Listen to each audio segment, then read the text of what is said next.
Assalamualaikum warahmatullahi wabarakatuh. Teman-teman semuanya, balik lagi kita akan belajar mengenai akuntansi mudharabah. Jadi ini akan kelihatannya mudah banget, tapi sebenarnya juga agak susah. Tapi mari kita coba kita pelajari bagaimana membuat akuntansi mudharabah ini menjadi lebih simpel dan juga kita mudah untuk pahami dari beberapa kasus yang akan kita bahas. Oke, langsung saja teman-teman, kita akan bahas mengenai apa itu akuntansi mudharabah.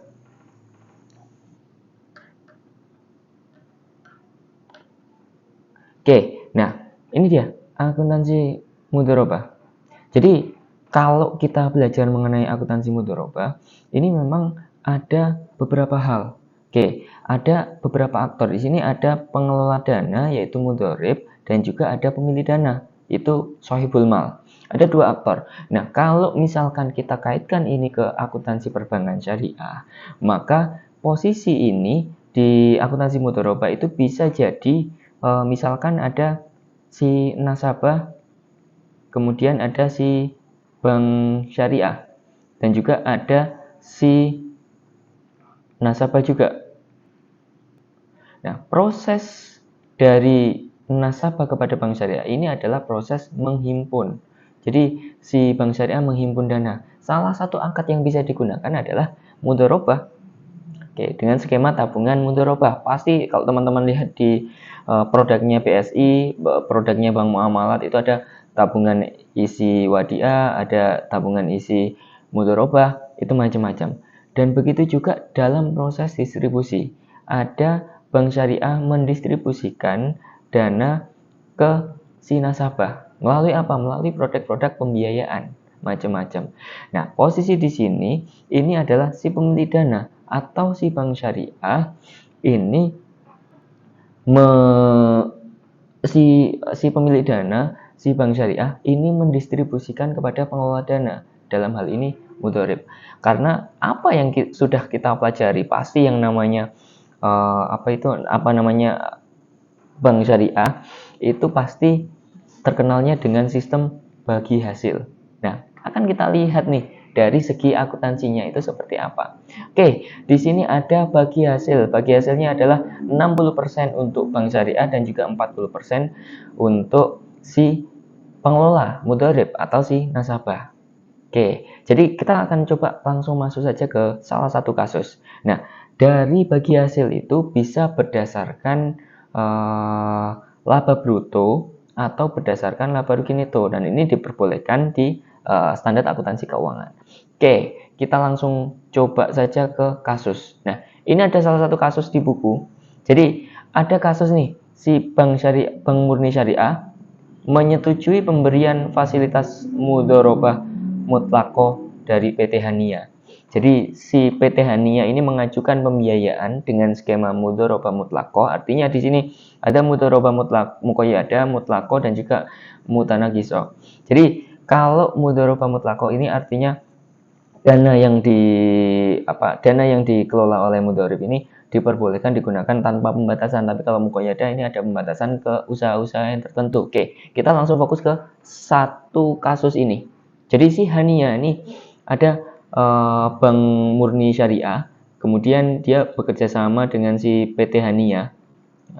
Oke, PT Hania. Nah, PT Hania ini mengajukan pembiayaan sebesar 1,45 M dengan objek bagi hasilnya gross profit sharing atau laba kotornya.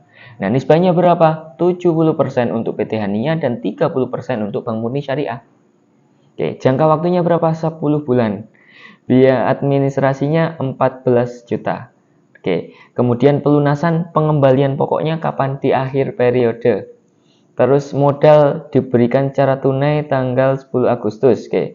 Pelaporan dilakukan setiap tanggal 10 mulainya bulan September. Oke. Ketentuannya sudah kita tahu, kemudian syarat-syaratnya dan juga kesepakatannya juga sudah kita tahu. 70% untuk PT Hania, 30% untuk Bank Murni Syariah. Nah, pertanyaannya sekarang adalah kita pengen melihat pencatatan versi siapa? Pencatatan akuntansi versinya Bank Syariah atau si PT Hania. Nah, dalam hal ini tentunya kita akan melihat dari Bank Murni Syariah bagaimana dia mencatat atas transaksi tersebut. Oke. Nah, hal yang perlu teman-teman tandai itu sebenarnya adalah di beberapa hal, hanya saat penandatanganan akad mudharabah, kemudian saat pembiayaan mudharabah, penerimaan bagi hasil, dan juga akad berakhir. Kuncinya ada di situ. Kalau lainnya itu adalah variasi-variasi dari transaksi saja. Teman-teman fokus di situ, maka teman-teman nanti akan bisa. Oke, kita lanjutkan. Kemudian yang akan kita pelajari pertama adalah bagaimana saat penandatanganan akad mudharabah. Oke. Nah, ini salah satu contohnya. Saat penandatanganan akad, tanggal 1 Agustus akad mudharabah ditandatangani sekaligus membuka rekening. Oke. Artinya si Bank Murni Syariah BMS ini juga menerima tabungan mudharabah dari si PT Hania karena dia membuka rekening juga. Oke. Nah, saat itu jurnalnya adalah lawan komitmen administratif pembiayaan pada kewajiban komitmen administratif pembiayaan. Nantinya kedua akun ini akan nol saldonya ketika dana itu sudah diserahkan. Oke. Kemudian di sisi lain ada pendapatan administrasi 14.500.000. Nah, ini atas apa? Karena tadi di awal di kasusnya pada saat akad ini sekaligus ada biaya administrasi yang diterima. Nah, atas biaya administrasi yang diterima ini maka akan menjadi pendapatan administrasi, akan masuk melalui kas atau rekening PT Hania jika ini langsung auto debit. Nah, pendapatan administrasi ini 14 juta ini akan masuk ke laporan laba rugi di pendapatan lain-lain tentunya. Oke, itu yang pertama. Nah, saat penandatanganan sudah selesai, kemudian yang berikutnya adalah saat pembiayaan mudharabah diserahkan. Artinya tadi belum ada duit yang keluar dari bank syariahnya, Bank Murni Syariah. Nah, baru di kasus yang kedua atau di transaksi yang kedua ini, penyerahan pembiayaan mudharabah, Bank Murni Syariah baru mencatat mengeluarkan dana. Nah, maka di sini tanggal 10 Agustus Bank Murni Syariah mencairkan pembiayaan sebesar 1,45 M untuk pembiayaan mudharabah. Oke, kalau teman-teman di akuntansi biasanya pasti ini akan pengaruhnya di neraca. Oke, awalnya kasnya di neraca ini BMS Bank Murni Syariah ada 1,45 M, maka pada saat ini kasnya sudah berkurang. Nah, 1,45 M ini sudah minus atau berkurang. Berubah jadi apa? Jadi pembiayaan mudharabah. Berapa? 1,45 M. Artinya di sini sebenarnya masih sama. Masih balance karena hanya berubah dari aset satu ke aset yang lainnya. Dan juga tadi kewajiban komitmen dan juga pos lawan kewajiban komitmen, dua-duanya saldonya sudah nol atau sudah habis. Posisi ini adalah posisi Bank Syariah, Bank Murni Syariah sudah menyerahkan dananya. Oke, itu yang kedua. Kemudian kasus yang ketiga adalah penerimaan bagi hasil mudharabah. Oke, atau sebelum masuk ke penerimaan bagi hasil mudharabah, kita coba telah lagi standar akuntansi yang mengaturnya. Nah, kalau di kasus tadi di Bank Murni Syariah, kasusnya sama nih. Modal yang diberikan adalah berupa duit saja atau berupa uang kas saja. Tapi akan berbeda kalau ternyata modal yang diberikan bukan hanya uang kas, tapi ternyata ada aset atau ada yang lain, kendaraan atau yang lain lah berupa aset. Nah, ini kita harus menelaah ke standar akuntansi keuangannya. Di mana? Di PSAK 105, PSAK Syariah. Nah, di sini ada pengakuan dan pengukuran. Nah, akuntansi untuk pemilik dana. Bagaimana cara mencatatnya? Nah, ini paragraf 12. Dana mudharabah yang disalurkan oleh pemilik dana diakui sebagai investasi mudharabah. Teman-teman boleh mengakuinya sebagai investasi mudharabah atau pembiayaan mudharabah, sama saja, yang penting konsisten.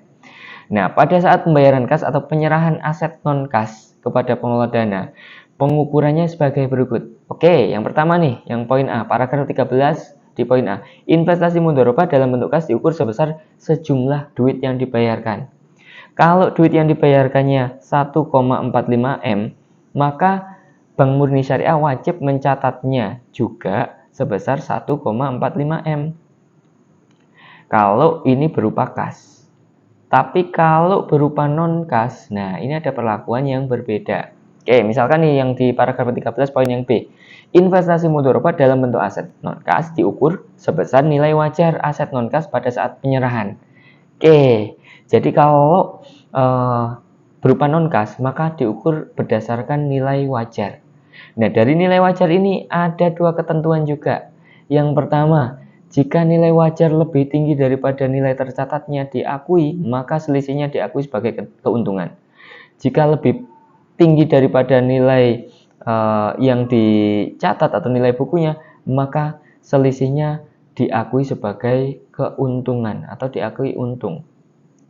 Tapi sebaliknya, kalau ternyata kurang dari atau lebih rendah dari nilai tercatat, maka diakui sebagai kerugian.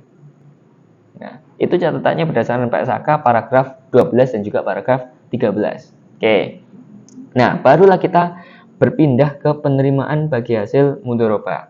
Oke, tadi sudah penerimanya adalah 70% dibandingkan dengan 30%. Nah, ini cara nyatetnya bagaimana? Oke, misalkan nih kita asumsikan contoh yang pertama saja. Bulan Agustus, laba brutonya ini 20 juta. Maka porsi bank adalah 30%-nya. Selaras dengan kesepakatannya, 30% porsi pemilik dana atau sohibul mal. Maka yang dicatat adalah 6 juta. Nah, ini kita coba cara mencatatnya bagaimana? Cara mencatatnya adalah kas atau rekening nasabah pada pendapatan bagi hasil mudharabah sebesar berapa? 6 juta. Karena porsinya ini adalah 30% dari laba brutonya. Oke. Begitu juga bulan-bulan berikutnya. Nah, yang namanya ini teman-teman semuanya, yang namanya pembiayaan mudharabah, maka atas pokok pembiayaan tadi itu harus dikembalikan. Jadi, atas pokok pembiayaannya tadi adalah 1,45 M. Tadi harus dikembalikan sesuai dengan jatuh temponya. Kalau jatuh tempo di kasus ini tadi adalah 10 bulan. Nah, maka kalau sudah jatuh tempo, sudah mengharuskan dikembalikan, maka si PT Hania wajib mengembalikan sejumlah 1,45 M. Lah, kalau seperti itu, Pak, untungnya Bank Syariah dari mana? Untungnya adalah dari laba bruto tadi, dari proses bagi hasil 30% selama 10 bulan dia menjalankan, si mudharib menjalankan pengelolaan usahanya. Gampang kan? Cuma itu saja untuk pencatatannya. Nah, yang paling terakhir adalah bagaimana cara mencatat kalau seandainya dana itu dikembalikan. Oke, kita coba. Oke, nah ini yang terakhir. Saat saat akad berakhir. Saat akad berakhir, maka ini salah satu contoh kasusnya adalah alternatif yang pertama nih, ada dua alternatif.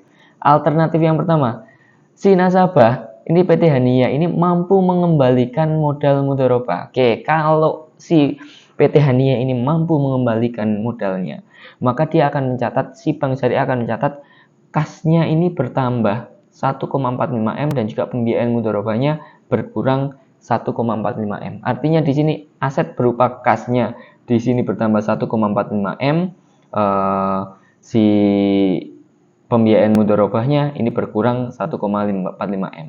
Dan di sini saldonya masih balance 1,45 M.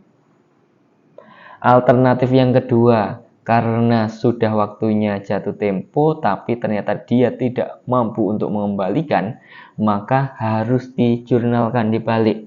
Dibalik menjadi apa? Dibalik menjadi piutang pembiayaan mudharabah yang sudah jatuh tempo, sehingga pembiayaan mudharabahnya sudah berkurang. Nah, hanya 4 hal itu saja teman-teman semuanya untuk mencatat terkait dengan transaksi mudharabah untuk pendistribusian dana. Oke, semoga bermanfaat. Wassalamualaikum warahmatullahi wabarakatuh.